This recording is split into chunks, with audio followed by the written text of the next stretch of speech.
Assalamualaikum warahmatullahi wabarakatuh. Debat Nabi Isa dan Iblis laknatullah.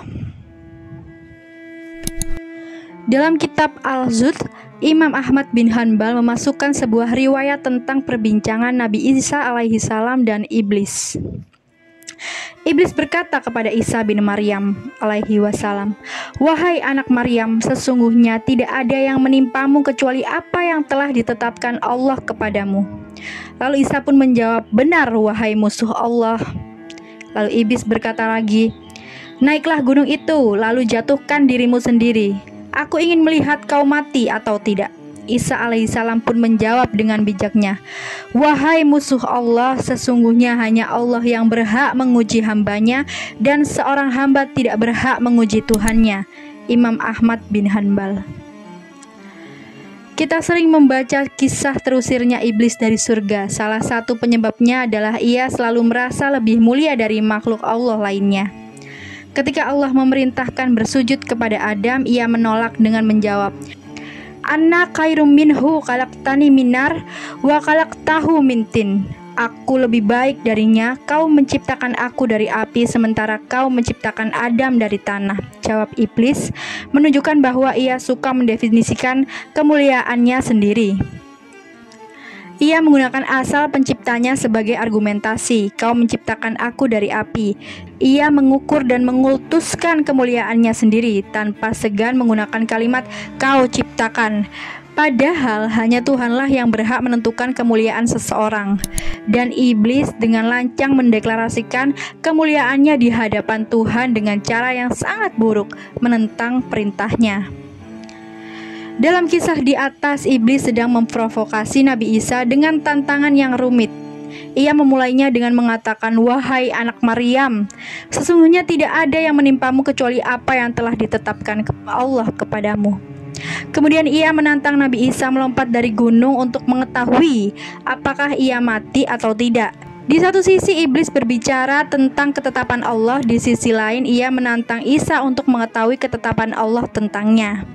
Jika ia melompat, apakah Allah menetapkannya mati atau tidak, dan itu hanya bisa diketahui jika Nabi Isa benar-benar melompat. Tapi Nabi Isa alaihissalam tidak kalah cerdas. Ia menjawab tantangan iblis dengan berkata, "Wahai musuh Allah, sesungguhnya hanya Allah yang berhak menguji hambanya, dan seorang hamba tidak berhak menguji Tuhannya." Artinya, jika dia menuruti tantangan iblis, ia sedang menguji Tuhannya. Padahal hanya Tuhanlah yang berhak menguji hambanya. Bukan sebaliknya, tugas seorang hamba adalah menjalankan perintahnya dan menjauhi segala larangannya, bukan menguji dan mempertanyakan keputusannya. Karena itu, Nabi Isa pernah menasehati murid-muridnya agar mengamalkan ibadah terbaik. Lalu murid-muridnya berkata, "Maaf dalul ibadah ya Ruhalah, apa ibadah terbaikmu wahai Ruhalah?" Nabi Isa pun menjawab, "Al-tawadlu lillahi azza wa jalla." Tawadu kepada Allah subhanahu wa ta'ala. Dengan menanamkan ketawadukan di dalam hati, manusia akan terjaga dari menyombongkan amal ibadahnya dan selalu merasa butuh akan rahmat Allah.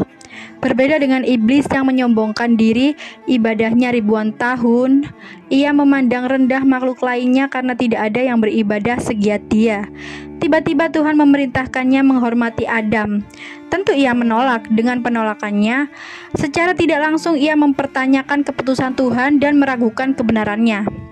Jikapun kita anggap perintah Allah kepada iblis adalah ujian, iblis tidak hanya gagal, tetapi juga bermaksiat karena membangkang. Padahal Allah akan menguji semua hambanya, termasuk Adam alaihissalam. Semakin soleh seorang hamba, semakin berat juga ujiannya. Rasulullah Shallallahu alaihi wasallam pun bersabda, dari Hasan, sesungguhnya Nabi Shallallahu alaihi wasallam bersabda, "Demi Allah, Allah Azza wa Jalla tidak akan mengazab kekasihnya, tetapi dia akan sungguh-sungguh mengujinya di dunia." Objek pembicaraan dalam hadis di atas adalah kekasihnya. Dalam memahami kekasihnya, kita bisa menggunakan dua pendekatan. Pertama, pendekatan hamba ke Tuhan, dan kedua, pendekatan Tuhan ke hamba. Maksud dari Pendekatan pertama itu adalah gelar kekasih yang didapat berasal dari amal tulus seorang hamba yang dilakukan secara istiqomah dari bawah ke atas sehingga Allah mencintainya. Contohnya Quran surat Al-Baqarah ayat 195. Innallaha yuhibbul muhsinin.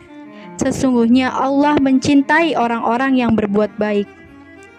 Maksud pendekatan kedua adalah sifat Ar-Rahman, Maha Pengasih, dan Ar-Rahim, Maha Penyayang. Allah yang tidak dibatasi untuk hambanya yang baik-baik saja, dari atas ke bawah. Allah memberikan kasih sayangnya kepada siapapun terlepas dari amal dan dosanya. Artinya jika menggunakan pendekatan di atas, semua manusia memiliki peluang yang sama untuk diuji dan lulus ujian. Diuji adalah simbol pendekatan kedua, lulus ujian adalah simbol pendekatan pertama. Dalam dua rangkaian tersebut, kita harus mengaktualisasikan posisi subjek kita dengan berbagai macam ibadah agar bisa lulus ujian. Soal diuji, kita cukup tahu bahwa Allah Maha Pengasih dan semua kesusahan hidup adalah ujian yang mendewasakan kita. Ujian sendiri merupakan bentuk lain dari kasih sayang Allah. Tanpa ujian, kehidupan akan sangat datar karena semuanya sama. Tanpa ujian juga, keragaman musim hati, rasa akan terbatasi, dan lain sebagainya. Intinya, dalam memahami ujian Allah, kita harus mengedepankan prasangka baik, karena akan berpengaruh pada langkah kita ke depan. Bagi yang memandangnya dengan prasangka buruk, ia akan merasa selalu diperlakukan tidak adil. Bagi yang memandangnya dalam prasangka baik, dia akan menganggapnya sebagai madrasah pendewasaan diri atau semacamnya. Semoga kita bisa melakukannya. Wallahu a'lam bishawab. Sekian cerita perdebatan antara iblis dan Nabi Isa alaihi wasallam. Wassalamualaikum warahmatullahi wabarakatuh.